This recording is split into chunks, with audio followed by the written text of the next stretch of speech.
আবারও ইসরায়েলে ইরানের অতর্কিত ক্ষেপণাস্ত্র হামলা, ব্যাপক ক্ষয়ক্ষতি। আরো বিস্তারিত জানিয়ে দিব। এইদিকে ইরানের নাতানজ পারমাণবিক স্থাপনায় ইসরায়েলি হামলা। এবার 10টিরও বেশি রকেট ছুড়ল উত্তর কোরিয়া। এদিকে ইরানের পাল্টা হামলায় ইসরায়েলের সেনা গোয়েন্দা সংস্থার লজিস্টিক্যাল সদর দপ্তর ধ্বংস। আরো জানিয়ে দিব, এবার ইরানের হামলায় তেল আবিবে প্রাণহানি অর্ধশতাধিক। এদিকে কিয়েভে রাতভর রাশিয়ার হামলায় মার্কিন নাগরিক সহ নিহত অন্তত 15 জন। এবার ইসরায়েলের যে কোনো লক্ষ্যবস্তুতে হামলা চালানো হবে, হুঁশিয়ারি ইরানের সশস্ত্র বাহিনীর। এবং সর্বশেষে জানিয়ে দিব, এদিকে সম্ভাব্য যুদ্ধের প্রস্তুতি নিচ্ছে তুরস্ক, দাবি রিপোর্টে। শুনছিলেন সংবাদ শিরোনাম, এখন বিস্তারিত। তবে তার আগে অনুরোধ থাকবে, এই ভিডিওতে একটি লাইক দিন এবং কমেন্টস করে জানিয়ে দিন আপনি কোন জেলা থেকে বা কোথায় থেকে আমাদের সাথে যুক্ত রয়েছেন। এবং সংবাদের সর্বশেষ গুরুত্বপূর্ণ আপডেট পেতে চ্যানেলটি সাবস্ক্রাইব করে আমাদের সঙ্গেই থাকুন। আবারও ইসরায়েলে ইরানের অতর্কিত ক্ষেপণাস্ত্র হামলা, ব্যাপক ক্ষয়ক্ষতি। টানা সপ্তম দিনের মতো ইসরায়েল ও ইরানের মধ্যে পাল্টাপাল্টি হামলা চলছে। ইরানের ফার্স ও তাসনিম বার্তা সংস্থা জানিয়েছে, ইরান আবারও নতুন করে ইসরায়েলের উপর সিরিজ ক্ষেপণাস্ত্র হামলা চালিয়েছে। কাতার ভিত্তিক সংবাদ মাধ্যম আল জাজিরা লাইভ খবরে বলা হয়েছে, তেল আবিব ও জেরুজালেমে প্রচন্ড বিস্ফোরণের শব্দ শোনা গেছে। ইসরায়েলি গণমাধ্যম জানিয়েছে, অন্তত 4টি ক্ষেপণাস্ত্র ইসরায়েলের বিভিন্ন স্থানে আঘাত হেনেছে। টাইমস অফ ইসরায়েল লিখেছে, ইরানি হামলায় ব্যাপক ক্ষয়ক্ষতি হয়েছে। ইসরায়েল দাবি করেছে, তাদের বীরশেবা শহরের একটি হাসপাতালে ইরানের ছোড়া ক্ষেপণাস্ত্র আঘাত হেনেছে। প্রতিবেদন অনুযায়ী এই হামলায় বেশ কয়েকজন আহত হয়েছেন এবং হাসপাতালে বড় ধরনের ক্ষয়ক্ষতি হয়েছে। বিবিসির লাইভ প্রতিবেদনে বলা হয়েছে, ইসরায়েলের রামাত গান এলাকায় ক্ষতিগ্রস্ত স্থানের কিছু ছবি প্রকাশ পেয়েছে। শুধু সোরেকা হাসপাতাল নয়, ইসরায়েলের আরো অনেক জায়গায় হামলার ফলে ব্যাপক ক্ষয়ক্ষতি হয়েছে।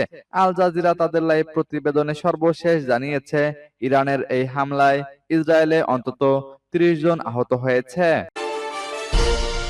এদিকে ইরানের নাতানজ পারমাণবিক স্থাপনায় ইসরায়েলি হামলা। ইসরায়েলের সামরিক বাহিনী এক ঘোষণায় জানিয়েছে, তাদের বিমান বাহিনী বুধবার রাতে ইরানের নাতানজ শহরে একটি স্থাপনায় হামলা চালিয়েছে, যেটি তাদের ভাষ্যমতে পারমাণবিক অস্ত্র তৈরির কাজে ব্যবহৃত হতো। ইসরায়েলি প্রতিরক্ষা বাহিনী বলেছে, এই স্থাপনায় এমন বিশেষ যন্ত্রাংশ ও উপকরণ রয়েছে যা পারমাণবিক অস্ত্র তৈরিতে ব্যবহার হয় এবং সেখানে এমন প্রকল্প চলছে যা পারমাণবিক অস্ত্র কর্মসূচিকে দ্রুত এগিয়ে নিতে সাহায্য করবে। বিবিসির প্রতিবেদনে বলা হয়েছে, নাতানজে এর আগেও হামলা হয়েছে। এই সপ্তাহের শুরুতে বৈশ্বিক পারমাণবিক পর্যবেক্ষক সংস্থার প্রধান বিবিসিকে বলেছেন, ইরানের ভূগর্ভস্থ ইউরেনিয়াম সমৃদ্ধকরণ কেন্দ্রে থাকা সেন্ট্রিফিউজগুলো পুরোপুরি ধ্বংস না হলেও সম্ভবত মারাত্মকভাবে ক্ষতিগ্রস্ত হয়েছে। ইসরায়েলের গত শুক্রবারের হামলার পর একথা জানান তিনি। ইসরায়েল অভিযোগ করেছে, ইরান সম্প্রতি তাদের সমৃদ্ধ ইউরেনিয়ামের মজুদকে অস্ত্র তৈরির পথে নিয়ে যাচ্ছে, যা বিদ্যুৎ উৎপাদন বা পারমাণবিক বোমা দুটোর জন্যই ব্যবহৃত হতে পারে। এবার 10টিরও বেশি রকেট ছুড়ল উত্তর কোরিয়া।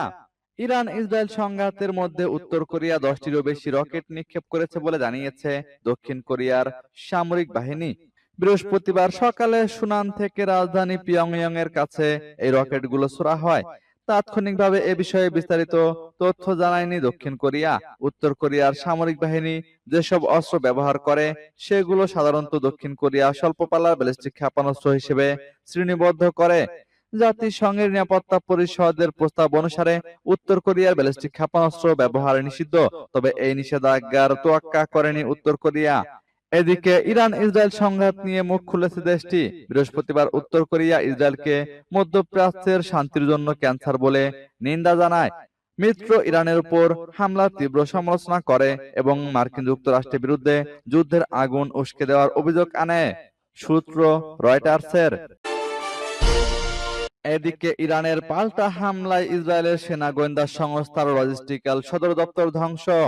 ইরানের পাল্টা ক্ষেপণাস্ত্র হামলায় ইহুদিবাদী ইসরায়েলের সামরিক সেনা গোয়েন্দা সংস্থার লজিস্টিক্যাল হেডকোয়ার্টার্স ধ্বংস হয়ে গেছে। অপারেশন ট্রু প্রমিস 3 এর অংশ হিসেবে মঙ্গলবার চালানো হামলায় আমান নামে খ্যাত এই সদর দপ্তর ধ্বংস হয়। ইরান এই সদর দপ্তরকে টার্গেট করেই হামলাটি চালিয়েছিল এবং এ সময় ওই দপ্তরের সঙ্গে সংশ্লিষ্ট ইউনিট 8200 নামের একটি স্থাপনাকেও লক্ষ্যবস্তু বানানো হয়েছিল।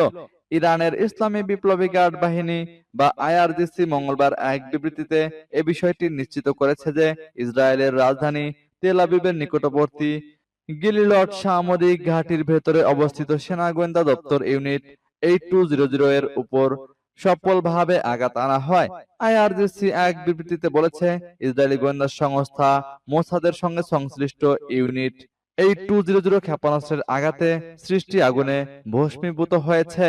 সামাজিক যোগাযোগ মাধ্যমে ছড়িয়ে পড়া ছবি ও ভিডিওতে লজিস্টিক্যাল সদর দপ্তর আমানেও দাউ দাউ করে আগুন জ্বলতে দেখা গেছে। এবার ইরানের হামলায় তেল আবিবে প্রাণহানি অর্ধশতাধিক। ইরানের সশস্ত্র বাহিনী যুদ্ধবাজ ইসরায়েলের বিরুদ্ধে অপারেশন ট্রু প্রমিস 3 এর আওতায় 14তম দফার হামলা চালিয়েছে।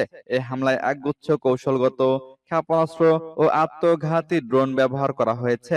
বৃহস্পতিবারের হামলায় যেসব ক্ষেপণাস্ত্র ব্যবহার করা হয়েছে তা সম্পূর্ণ নতুন ধরনের বলে দাবি করেছে ইরানের গণমাধ্যম। ইরানি সংবাদ মাধ্যমের দাবি, ইসরায়েলের কয়েক স্তর বিশিষ্ট আকাশ প্রতিরক্ষা ব্যবস্থা ভেদ করে এসব ক্ষেপণাস্ত্রের বেশিরভাগই রাজধানী তেল আবিবের বিভিন্ন গুরুত্বপূর্ণ স্থাপনায় আঘাত হেনেছে। ইসরায়েলে ইরানি ক্ষেপণাস্ত্র আঘাত হানা দৃশ্য সম্প্রচার করার ব্যাপারে ইসরায়েলি সেনাবাহিনীর পক্ষ থেকে ব্যাপক মাত্রায় নিষেধাজ্ঞা আরোপ করা সত্ত্বেও বৃহস্পতিবারের হামলাগুলোর ছবি ও ভিডিও ব্যাপকভাবে সামাজিক মাধ্যমে ছড়িয়ে পড়েছে। এসব ভিডিওতে দেখা যাচ্ছে আতঙ্কিত ইসরায়েলি প্রাণ ভয়ে দিক বিদিক ছুটে পালাচ্ছে। ইসরায়েলি সংবাদ মাধ্যমের কোন কোন প্রতিবেদনে বলা হয়েছে, বৃহস্পতিবার ইসরায়েলের আকাশে অন্তত 50টি ইরানি ক্ষেপণাস্ত্র দেখা গেছে, যেগুলোর মধ্যে এই প্রথমবারের মতো একাধিক প্রজন্মের ক্ষেপণাস্ত্র ব্যবহার করা হয়েছে। ইসরায়েলি হতাহতের খবর প্রচার করার উপর বিধিনিষেধ থাকলেও কোন কোন ইসরায়েলি সূত্র কেবল বৃহস্পতিবারের হামলায় 50 জনের বেশি মানুষ নিহত হয়েছে বলে জানিয়েছে। এদিকে কিয়েভে রাতভর রাশিয়ার হামলায় মার্কিন নাগরিক সহ নিহত অন্তত 15 জন। ইউক্রেনের রাজধানী কিয়েভে বড় ধরনের ড্রোন হামলা চালিয়েছে রাশিয়া। এই হামলায় অন্তত 15 জন নিহত হয়েছে। নিহতদের মধ্যে এক মার্কিন নাগরিক রয়েছেন বলে নিশ্চিত করেছে ইউক্রেনের পররাষ্ট্র মন্ত্রণালয়। আহত হয়েছেন আরো অন্তত 116 জন। স্থানীয় কর্মকর্তাদের বরাত দিয়ে এ তথ্য জানিয়েছে বার্তা সংস্থা এপি। সোমবার দিবাগত রাতে চালানো হয় এই হামলা। এছাড়া দক্ষিণ অঞ্চলীয় শহর ওডেসাতেও হামলা চালিয়েছে রুশ বাহিনী। সেখানেও অন্তত 17 জন গুরুতর আহত হয়েছেন বলে জানা গেছে, যাদের মধ্যে রয়েছে এক শিশুও। কিয়েভ মিলিটারি কর্তৃপক্ষ জানিয়েছে, কমপক্ষে 175টি ড্রোন, 14টি ক্রুজ ও 2টি ব্যালিস্টিক ক্ষেপণাস্ত্র দিয়ে হামলা চালিয়েছে রাশিয়া। প্রায় 9 ঘন্টা ধরে হামলা চালিয়েছে তারা। মিলিটারি কর্তৃপক্ষের প্রধান তাইমুর তিকাচেঙ্কো জানিয়েছেন, রাশিয়ার ছোড়া একটি ব্যালিস্টিক ক্ষেপণাস্ত্র সরাসরি আঘাত করেছে একটি 9 তলা ভবনে। ক্ষেপণাস্ত্রের আঘাতে বড়সড় একটি গর্ত হয়ে গেছে ভবনটিতে। পুরোপুরি বিধ্বস্ত হয়েছে কমপক্ষে 30টি অ্যাপার্টমেন্ট।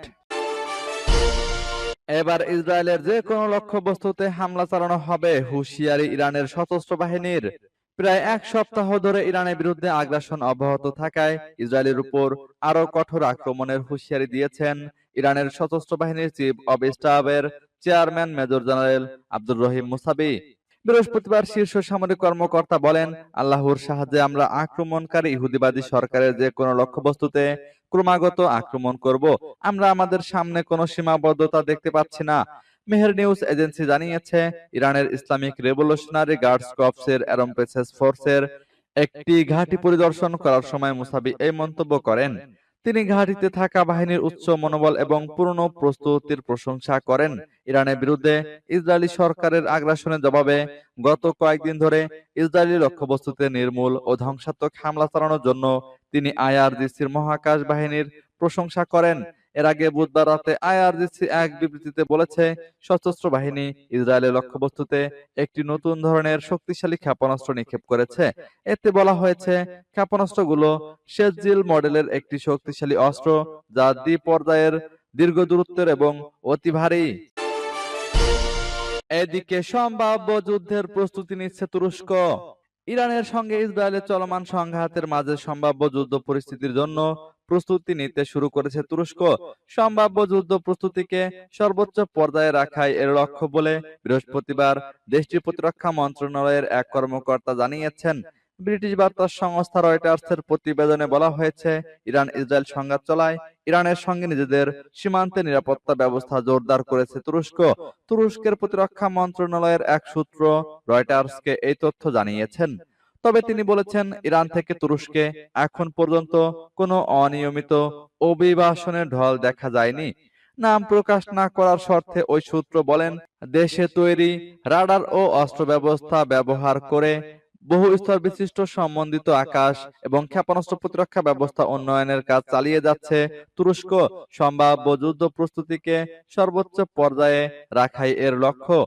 তিনি বলেছেন, ইসরায়েল তার দক্ষিণ পূর্বাঞ্চলীয় প্রতিবেশী ইরানে হামলা চালানোর পরপরই তুরস্কের কুইক রিয়াকশন অ্যালার্ট বাহিনীর যুদ্ধ বিমান আকাশে উড়েছিল। ইসরায়েলি বিমানের আন্তর্জাতিক আকাশসীমা লঙ্ঘনের আশঙ্কায় এসব বিমান এখনো সীমান্তে টহল দিচ্ছে।